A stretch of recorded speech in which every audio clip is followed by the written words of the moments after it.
आजकल लेखकों के बीच आपस में मेल मुलाकात होती है क्या? कोई संपादक लेखकों को अपने घर बुलाता है क्या? कोई संपादक अगर किसी लेखक के सम्मान में कोई रात्रि भोज करता है तो क्या वह अपने जानने वाले दूसरे बड़े लेखकों को या अपने समान सम आयु के लेखकों को बुलाता है क्या? शायद यह परंपरा धीरे धीरे महानगरीय भागदौड़ और व्हाट्सएप और सोशल मीडिया की दुनिया में विस्मृत सी हो चली है। लेकिन कोई दौर ऐसा भी था जब लेखक एक साथ जुटते थे और उनके बीच हंसी ठहाके से लेकर सब कुछ हर तरह की बातचीत होती थी। नमस्कार, आप देख रहे हैं साहित्य तक के बुक कैफे का एक दिन एक किताब कार्यक्रम और आज मैं सूर्यबाला जो वरिष्ठ साहित्यकार हैं उनकी पुस्तक यादों के शिलालेख के साथ उपस्थित हूँ। सूर्यबाला ने इस पुस्तक में अपने स्मृतियों को, अपनी यादों को संजोया है।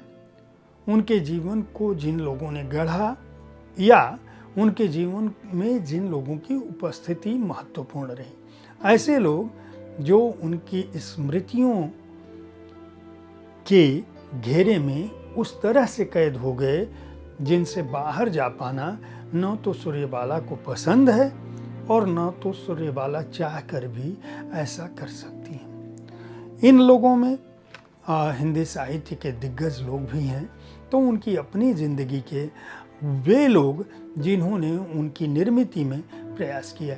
इनमें उनका बनारस भी है, इनमें उत्तर प्रदेश के शहर भी हैं, इनमें मुंबई भी है, उनकी साहित्यिक दुनिया भी है, इनमें उनकी जीजी भी हैं और उनके दादा भी हैं। सूर्यबाला का जन्म बनारस में हुआ 25 अक्टूबर 1943 को। उन्होंने काशी हिंदू विश्वविद्यालय से पीएचडी की उपाधि हासिल की। वे अपने दौर की महत्वपूर्ण लेखिका थी और उनका नाम मालती जोशी शिवानी के साथ लिया जाता है। एक दौर था जब धर्मयुग में इन लोगों के धारावाहिकों के चलते उस पत्रिका को खरीदा जाता था। सूर्यबाला की लेखनी में ऐसा तत्व था कि लोग उनको पढ़कर अपनी पीड़ा, अपने राग, अपनी उमंग, अपने सपनों को पाते थे।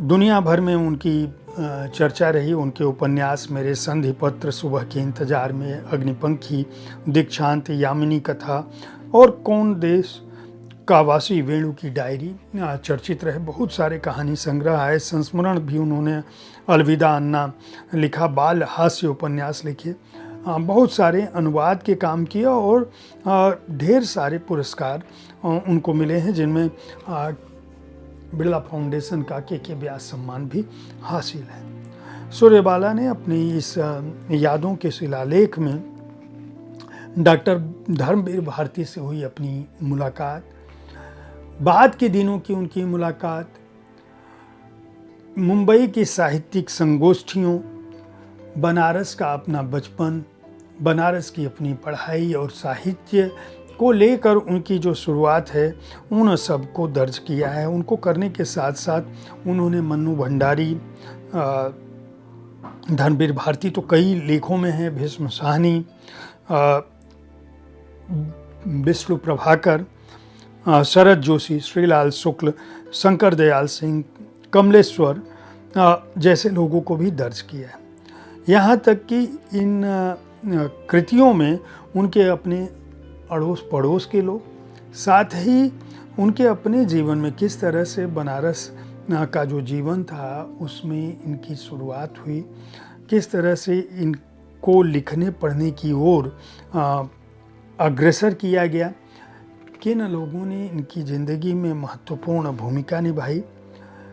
बचपन में अगर जिज्जी इनको सुभद्रा कुमारी चौहान की कहानियाँ नहीं सुनाती, उनकी रचनाएं नहीं सुनाती, इनके दादा इनको उन किताबों को, दादा मतलब मोहनलाल गुप्त भैया जी बनारसी को इन्होंने कहा है, जिन्होंने न केवल इनको आज अखबार में प्रकाशित किया था सूर्यबाला को, बल्कि लिखने की प्रेरणा दी और इस बात की छूट दी कि ये उनके घर से जब चाहें तब कोई भी पुस्तक उठाकर ले जा सकती हैं, पढ़ सकती हैं। इनमें वह संस्मरण भी शामिल है जब मुंबई में धर्मवीर भारती के घर पे बड़ी बड़ी गोष्ठियाँ जमती थी और वहाँ लोग एक दूसरे से मिलते जुलते थे, जिनमें जावेद अख्तर, पद्मा सचदेव, शिवानी के ही सम्मान में एक संगोष्ठी का इन्होंने जिक्र किया है और उसमें बहुत सारी बातें लिखी हैं कि किस तरह से वह दौर ऐसा था जिसमें इंतज़ार करने की आवश्यकता नहीं होती थी। उस दौर में जो आत्मीयता थी, उस दौर में जो लगाव था, उस दौर में एक दूसरे को जो मेल मुलाकात का जो रिश्ता था वह बहुत अद्भुत था।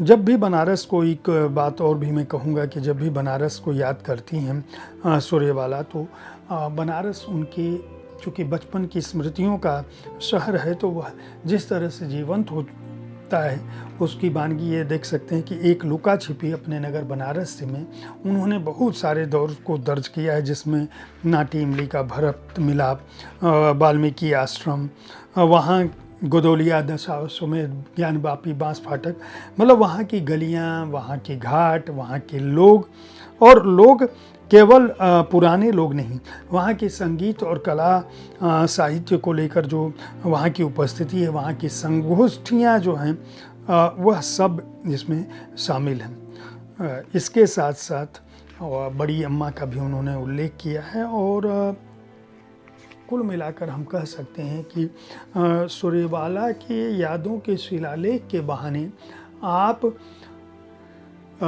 50, 60, 70 के दशक के भारत और उसके साहित्य और उस साहित्य की जो गतिविधियाँ थी, हमारे नगरों का जो जीवन था, हमारे नगरों की जीवनचर्या में जिस तरह से आत्मीयता, विश्वास और एक दूसरे के सहयोग की भावना भरी पड़ी थी, वह सब कुछ इसमें मिलेगा। एक बड़ी बात यह भी बताऊं कि यादों के शिलालेख में सूर्यबाला ने सब साहित्य की उस दुनिया की ओर ध्यान आकृष्ट किया है जो बेहतर है, जो एक दूसरे से मेल मिलाप पर आधारित है, जिसमें अगर कहीं संघर्ष या तिक्तता का कोई स्वर आता भी है तो सूर्यबाला ने बहुत ही सम्मान के साथ उसको और बहुत ही किस्सागोई के साथ उसको अनदेखा कर दिया है। यानी जीवन में जो भी उत्तम है उसको दर्ज करने की उन्होंने कोशिश की है। यहाँ तक कि जब वो मन्नू भंडारी का जिक्र करती हैं, उनके मुंबई आगमन का जिक्र करती हैं, उनसे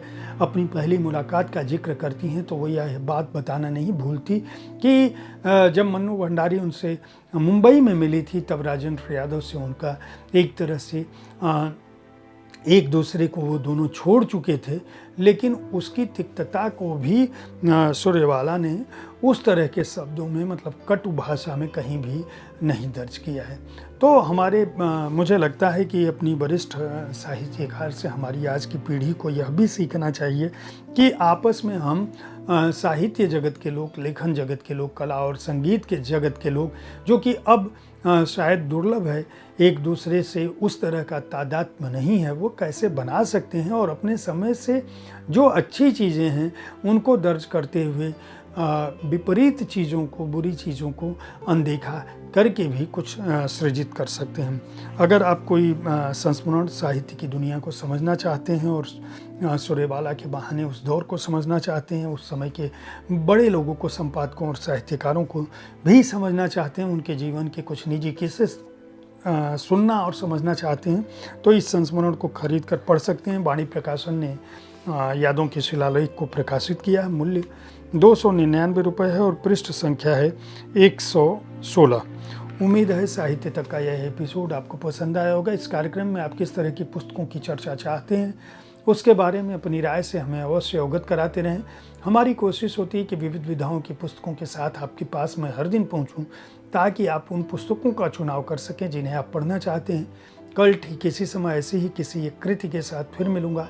देखते रहिए साहित्य तक। धन्यवाद।